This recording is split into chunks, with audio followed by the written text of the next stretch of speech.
Hello, brothers and sisters. We are on, well, we've gotten all the way to review section 4 in our Course in Miracles, which this review section will lead us on to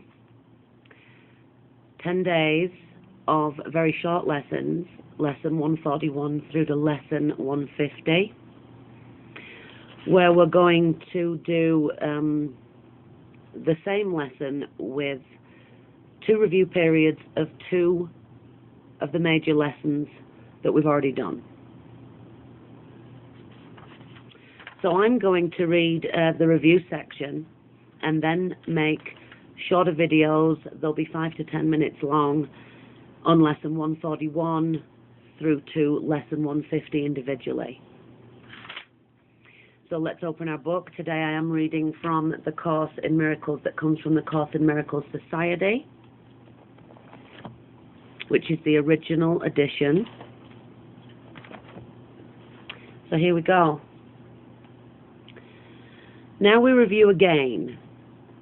This time aware we are preparing for the second part of learning how the truth can be applied. Today we will begin to concentrate on readiness for what will follow next.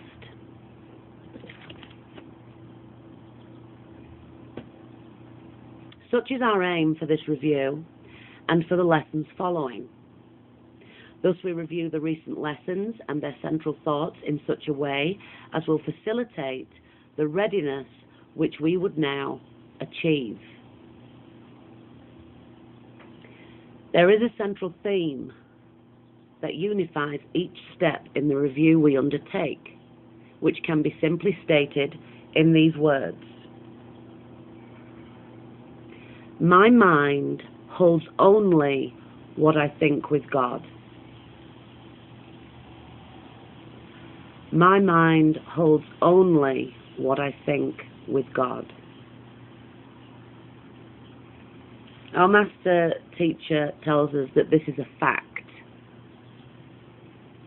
and represents the truth of what you are and what your Father is. It is this thought by which the Father gave creation to the Son, establishing the Son as co-creator with himself. It is this thought which fully guarantees salvation to the Son. For in his mind no thoughts can dwell, but those his Father shares. Lack of forgiveness blocks this thought from his awareness, yet it is forever true. So let us begin our preparation with some understanding of the many forms in which the lack of true forgiveness may be carefully concealed. Because they are illusions, they are not perceived to be but what they are. Defenses which protect your unforgiving thoughts from being seen and recognized. Their purpose is to show you something else and hold correction off through self-deceptions made to take its place. And yet your mind holds only what you think with God. Your self-deceptions cannot take the place of truth. No more than can a child who throws a stick into the ocean change the coming and the going of the tides. The warming of the water by the sun, the silver of the moon on it by night. So do we start each practice period in this review with readying our minds to understand the lessons that we read and see the meaning which they offer us. Brothers and sisters, begin your day, each day, with time devoted to the preparation of your mind, to learn what each idea you will review that day can offer you in freedom and in peace. Open your mind and clear it of all thoughts that would deceive, and let this thought alone engage it fully and remove all the rest. My mind holds only what I think with God. My mind holds only what I think with God. My mind holds only what I think with God. 5 minutes. 5 minutes. With this thought will be enough to set the day along the lines which God appointed and to place his mind in charge of all the thoughts you will receive that day. They will not come from you alone, for they will all be shared with him. And so each one will bring the message of his love to you, returning messages of yours to him. So will communion with the Lord of hosts be yours, as he himself has willed it to be. And as his own completion joins with him, so will he join with you, Tamsin, who are complete as you unite with him and he with you. Yummy.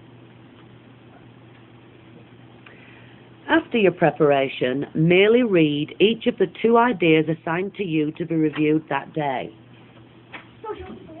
Then close your eyes and say them slowly to yourself. There is no hurry now, for you are using time for its intended purpose.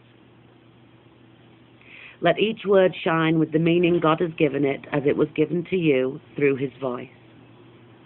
Let each idea that you review that day give you the gift which he has laid in it for you to have of him. And we will use no format for our practicing, but this.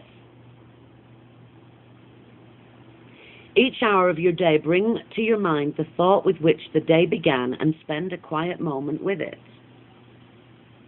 Then repeat the 2 ideas you practiced for the day unhurriedly, with time enough to see the gifts which they contain for you and let them be received where they were meant to be. So hang on. So we're repeating the 2 ideas each hour of the day and spend a quiet moment with it. So we need to take that 5 minutes and sit in quiet time with no disturbances, no distractions, not doing 10 jobs at once. We're just devoting our mind to our Creator. We bear away to the gifts. We have no other thoughts, but let them be the messages they are. We need no more than this to give us happiness and rest and endless quiet, perfect certainty, and all our Father wills that we receive as the inheritance we have of him. Each day of practicing as we review, we close as we begin, repeating first the thought that made the day a special time of blessing and of happiness for us, and through our faithfulness, restored the world from darkness to the light, from grief to joy, from pain to peace, from sin to holiness. God offers thanks to you who practice thus the keeping of his word. And as you, Tamsin, give your mind to the ideas for the day again before you sleep. His gratitude surrounds you in the peace wherein he wills you be forever, and are learning now to claim again as your inheritance. So, beautiful brothers and sisters, that is our review number 4. And then we're going to move into those short lessons, 141 through to 150, with the main title being, My Mind Holds Only What I Think with God. So I'm going to upload lesson 141 now, with some extra text from another book that I love dearly. See you on the next lesson.